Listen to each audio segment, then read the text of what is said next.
حضور نے نا لوگوں کو سمجھایا تھا. پہلے لوگ کسی عقیدے کے قائل ہی نہیں تھے. محبوب نے سمجھایا کہ دنیا مختصر ہے. حضور نے بتایا کہ مرنے کے بعد ہمارے لیے جو قبر ہے اس کو صرف ایک پہلو نہ سمجھ لینا، وہ گڑھا بھی ہے دوزخ کا لیکن وہ جنت کا باغ بھی ہے. نبی پاک نے لوگوں کو ایجوکیٹ کیا، تعلیم دی، سمجھایا کہ تم ایک نظریاتی زندگی گزارو. فقط یہ 50-60 سال ہی کل زندگی نہیں، یہ تو تمہیں بھیجا گیا ہے کام کرنے کے لیے، کاشتکاری کرنے کے لیے. مرنے کے بعد تم نے اس کاشتکاری کا پھل کاٹنا ہے.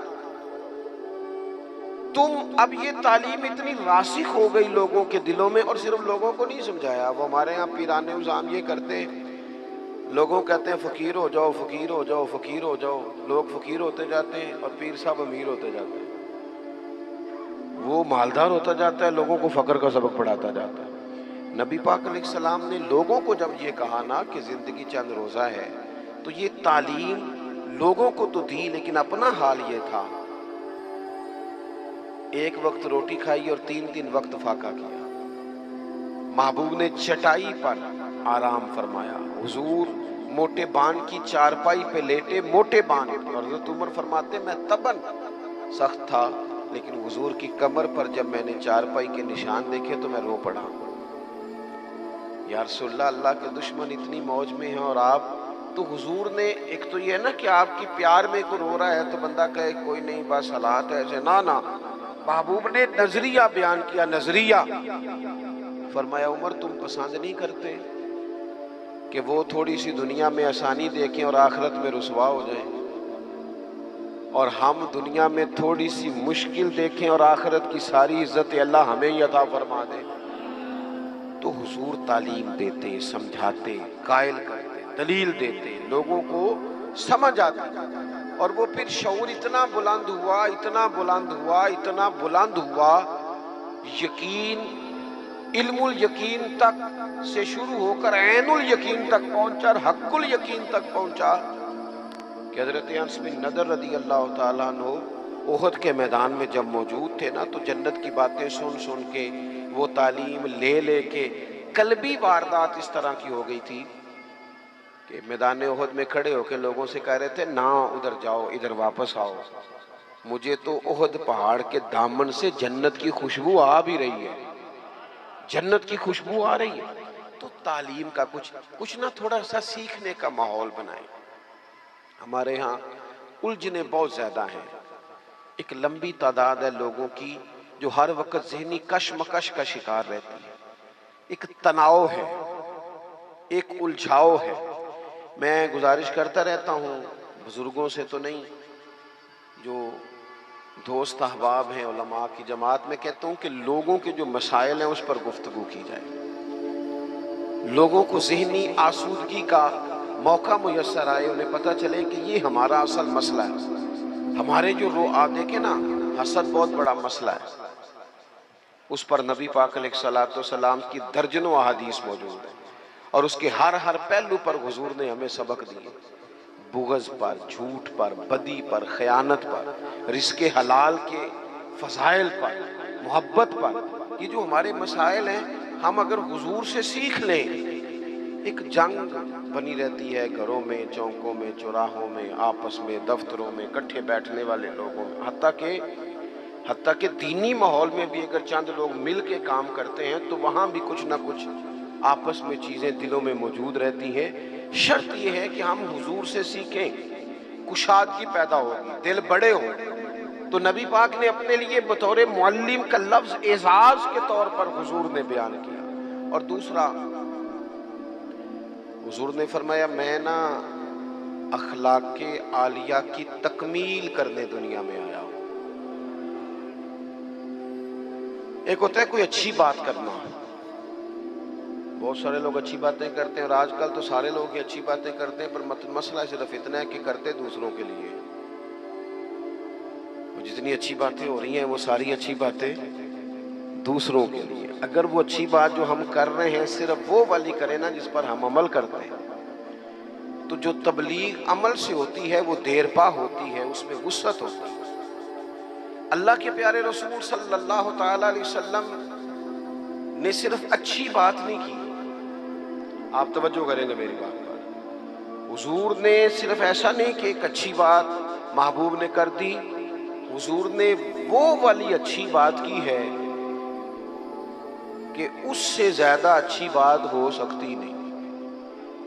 اعلیٰ حضرت کہتے ہیں سارے اچھوں سے اچھا سمجھئے جسے ہے اس اچھے سے اچھا ہمارا نبی۔ ایک ہوتا ہے روٹین میں کوئی خیر کی بات کرنا، اور ایک ایسی بات کر دینا کہ پھر گنجائش باقی نہ رہے۔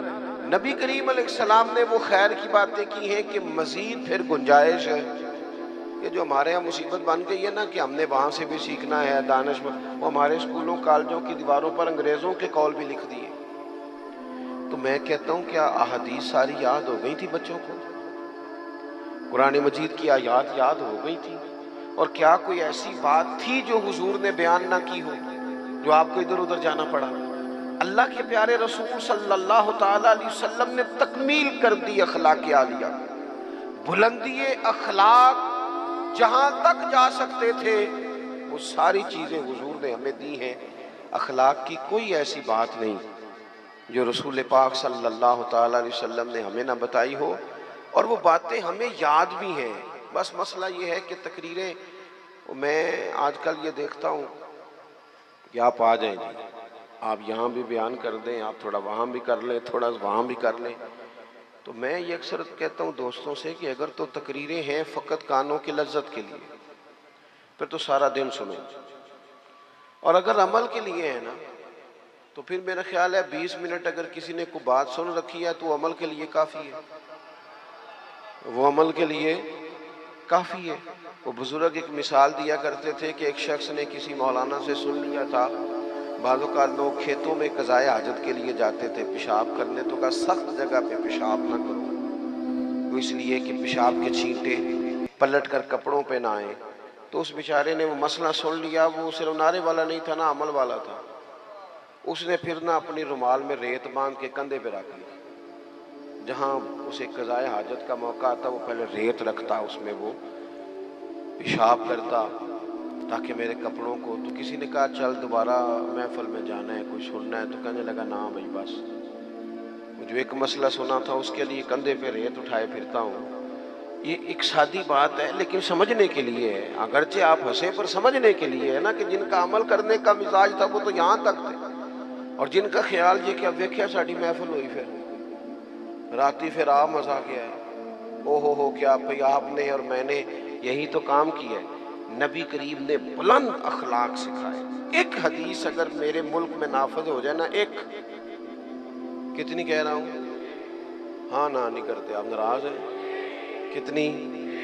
ایک پہ عمل ہو جائے نا، ایک پہ بس، تو سارے مسئلے حل ہو۔ ایک بات، اور لمبی چوڑی نہیں، حضور کو جو اللہ نے جوامع الکلم عطا فرمائے ان میں سے ایک بات، اللہ کے پیارے رسول علیہ السلام نے فرمایا میرا مومن وہ ہے۔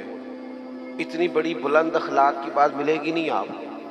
فرمایا میرا مومن وہ ہے جو اپنے لیے پسند کرتا ہے وہی اپنے بھائی کے لیے بھی پسند کرتا ہے۔ لو ختم ہو گئی بات۔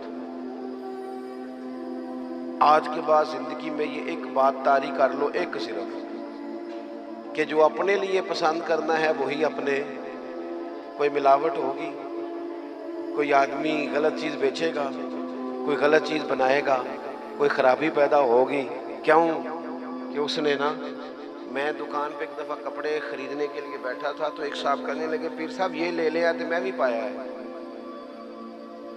میں کیا سارے نو یو دیا کر جڑا آپ پانا ہے۔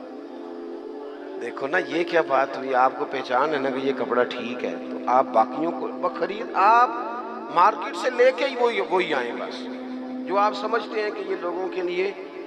کیوں ہم اس طرح کا کام کرتے ہیں؟ کیوں نہیں ہم سمجھتے کہ یہ غیر نہیں ہے، یہ ہمارے اپنے لوگ ہیں؟ یہ کیسے ہو سکتا ہے کہ کسی کے بچوں کو آپ ملاوٹ والی چیز کھلائیں اور بیماریاں آپ کے گھر نہ آئیں؟ یہ کیسے ہو سکتا ہے؟